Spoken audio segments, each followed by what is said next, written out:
السلام علیکم ناظرین، آپ دیکھ رہے ہیں Tariq Bazmee official YouTube channel, میں ہوں طارق حفیظ۔ ناظرین، سرخ آندھی چل رہی ہے اور سب سے پہلے یہ سرخ آندھی بیجنگ میں چلی، بیجنگ کے بعد اب سعودی عرب میں بھی سرخ آندھی جو ہے وہ چل رہی ہے۔ سرخ آندھی آخر کس چیز کی علامت ہے اور اس پر اتنا لیدے کیوں ہو رہی ہے، اتنے لوگ گفتگو کیوں کر رہے ہیں، بات کیوں کر رہے ہیں، اور خصوصاً اسرائیل کو اس میں اتنا کیا انٹرسٹ ہے کہ اسرائیل اس پر اتنی بات کر رہا ہے اور اس کو قرار دے رہا ہے کہ اب ان کا عروج آ رہا ہے۔ اسرائیل نے اس کو عروج قرار دیا ہے اپنا، کیونکہ یہ آندھی جو سرخ آندھی ہے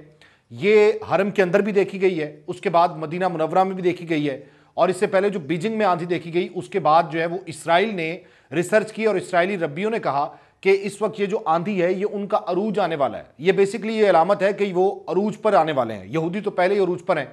تو پھر اب کیسا عروج ہے جو ان پر آنے والا ہے، کیونکہ پوری یہودی لابی جو ہے وہ پوری دنیا میں سٹرونگ ہے۔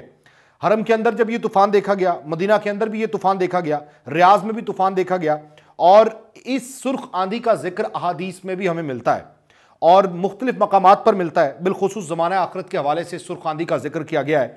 اور ہمیں یہ نشانیاں بتائی گئی ہیں کہ جب قرب قیامت ہوگا تو مختلف قسم کی نشانیاں بتائی گئی ہیں، اور ہم نے قرآن و احادیث سے اس کا مطالعہ کیا ہے۔ بائبل میں بھی جو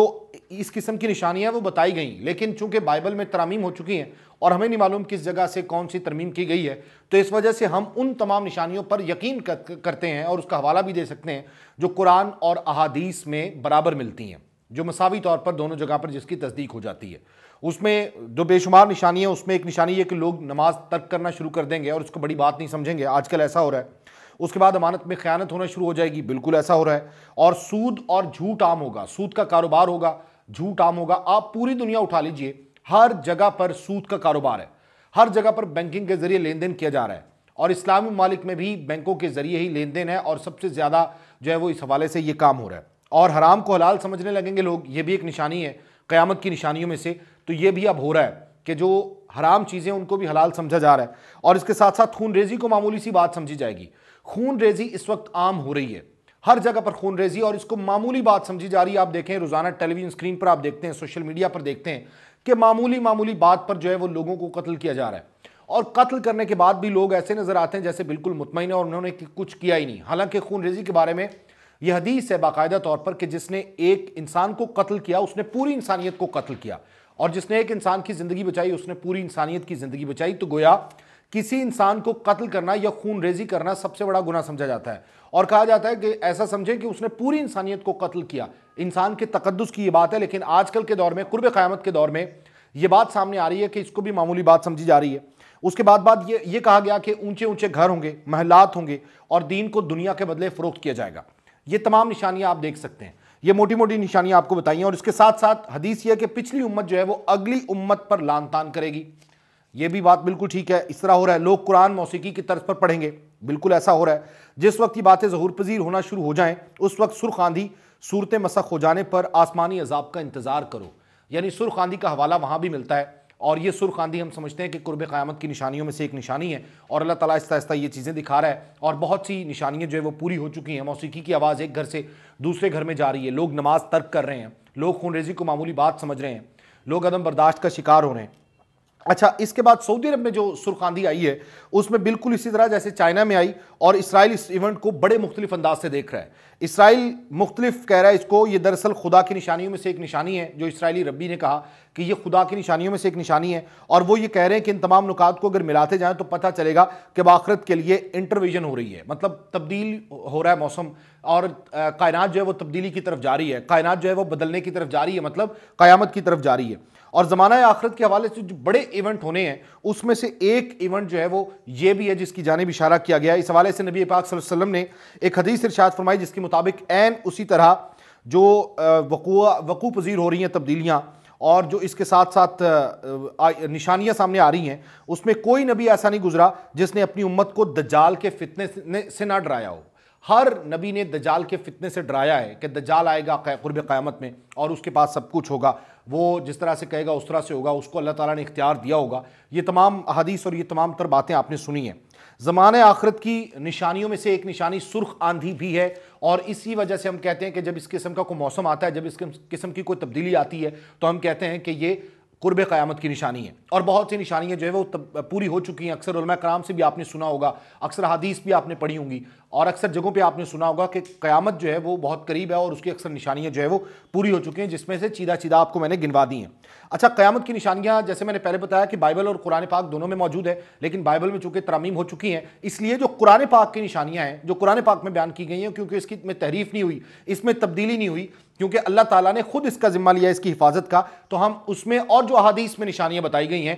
ان تمام نشانیوں کا ذکر جو ہے وہ کرتے ہیں اور اسی کو ہم سمجھتے ہیں کہ واقعی ایسا ہوگا۔ اچھا، جو یہودی ربی اس بات پر یقین کیے بیٹھے ہیں کہ اب اسرائیل کا عروج ہوگا، کیونکہ یہ جو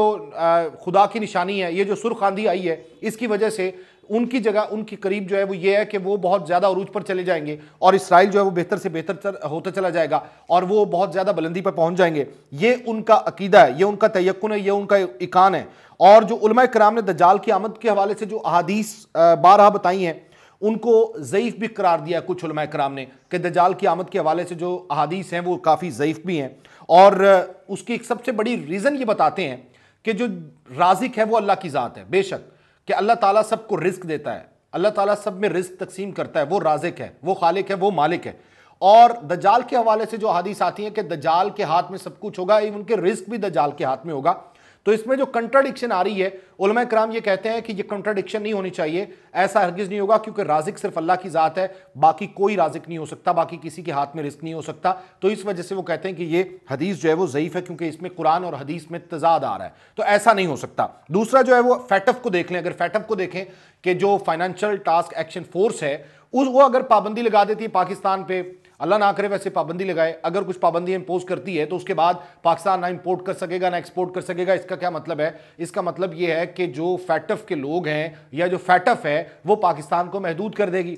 لوگ اس سے بھی یہ اخذ کرتے ہیں کہ رزق جو ہے ان کے ہاتھ میں چلا گیا ہے، ایسا ہرگز نہیں ہے، لیکن اتنا ضرور ہے کہ اعمال کی سزا اللہ تعالیٰ ضرور دیتا ہے، جس طرح کا انسان عمل کرتا ہے اس کی سزا اللہ تعالیٰ ضرور دیتا ہے۔ انسان اشرف المخلوقات ہے، اللہ رب العزت انسان سے 70 ماؤں سے زیادہ پیار کرنے والا ہے، لیکن جب ہم کچھ عمل ایسا غلط کریں گے تو اس کی سزا ضرور ملے گی۔ اور یہ حدیث میں بھی بار بار آیا ہے کہ جو انسان پر مصائب نازل ہوتے ہیں، جو انسان پر مصیبتیں آتی ہیں، قرآن پاک میں بھی ہے، وہ انسان کے عمل کی وجہ سے آتی ہیں۔ اللہ تعالیٰ تو بہت زیادہ پیار کرنے والا ہے، 70 ماؤں سے زیادہ پیار کرتا ہے، تو ہم پر جو مصیبتیں یہ دجالوں کے حساب سے، یہ جو یہودیوں کی وجہ سے، یہ جو فیٹف کی وجہ سے، یورپین کنٹریز کی وجہ سے مسلمانوں پر نازل ہوئی ہوئی ہیں، یہ ہمارے اعمال کا نتیجہ ہے۔ ہم نے اس طریقے سے اسلام پر عمل ہی نہیں کیا، ہم نے اس طریقے سے اسلام کو اپنایا ہی نہیں، ہم اس طریقے پر چلے ہی نہیں جو آقا علیہ الصلوۃ والسلام کا وضع کردہ تھا، جو صحابہ کرام کا رستہ تھا، ہم اس پر نہیں چلے تو کیا ہوا؟ ہم محتاج ہو گئے، ہم غلام ہو گئے۔ لیکن جب ہم اللہ رب العزت کے بتائے ہوئے طریقے پہ چلیں گے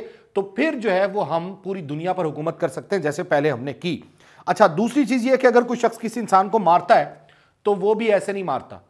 وہ بھی ایسے نہیں مارتا جتنی اس کی لکھی ہے، جب موت آنی اس کو تب آئے گی، کس کے ہاتھ سے آنی ہے کس کے ہاتھ سے نہیں آنی یہ بھی لکھا ہوا ہے، اور یہ اللہ تعالیٰ کی مرضی اور منشا کے بغیر، اس کی مشیت کے بغیر نہیں ہو سکتا، قطعاً نہیں ہو سکتا۔ اچھا، ایک اور بات بڑی اہم ہے کہ کوئی عمل اللہ رب العزت کے حکم کے بغیر نہیں ہوتا، کوئی عمل ایسا نہیں ہوتا، اور اسرائیل کے پاس آج کل ایسی ٹیکنالوجی ہے کہ وہ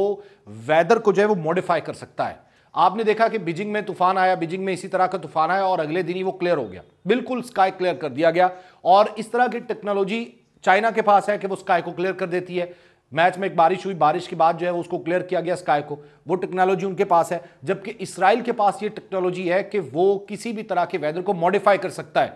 تو اسرائیل یہ موڈیفائی کرنے کی قوت رکھتا ہے، اور دوسری بات جو چائنا ہے وہ سکائی کو کلیئر کرنے کی قوت رکھتا ہے، اور یہ قوت بھی اللہ رب العزت کی دی ہوئی ہے، کیونکہ جب انسان عقل کے رستے پہ چلتا ہے، جب انوینشنز کرنا سٹارٹ کرتا ہے تو اللہ رب العزت نے تو پوری کائنات مسخر کی ہوئی ہے، وہاں پر مسلمان، ہندو، کافر، سکھ کسی کی کوئی قید نہیں ہے، اور اللہ رب العزت کی دی ہوئی طاقت سے سب کچھ کرتا ہے۔ باقی جو بیجنگ میں ایک روز کے بعد ہی موسم کلیئر ہوا، چائنا کی ٹیکنالوجی کی وجہ سے ہوا، لیکن یہ تمام تر قوتیں اللہ رب العزت کی طرف سے دی گئی ہیں۔ بہرحال جو سرخ آندھی ہے وہ نہ تو اسرائیل کے عروج کی داستان ہے، یہ اسرائیلی ربی جتنا کچھ مرضی کر لیں، لیکن یہ قیامت کی نشانیوں میں سے ایک نشانی ضرور ہے۔ ہمیں سب کو توبہ طائب ہونا ہوگا، ہمیں توبہ کا دروازہ اللہ کا سب کے لیے کھلا ہے، اور اللہ رب العزت سے جب توبہ کی جاتی ہے، توبہ نصوحہ کی جاتی ہے، تو اس وقت اللہ رب العزت کے فرشتے بھی اس کو گلے سے لگاتے ہیں اور اس کو ویلکم کرتے ہیں، اور اللہ رب العزت حکم دیتا ہے کہ آج میرا بندہ میرے در پہ آیا، آج عرش کو سجا دو۔ تو کیوں نہ ہم سب توبہ کے دروازے پہ جائیں اور اللہ رب العزت سے توبہ کریں، کیونکہ یہ نشانیاں جو ہے وہ عنقریب پوری ہونے والی ہیں۔ کمنٹ سیکشن میں جائیں، کمنٹ کیجئے، اور Tariq Bazmee official channel subscribe کیجئے۔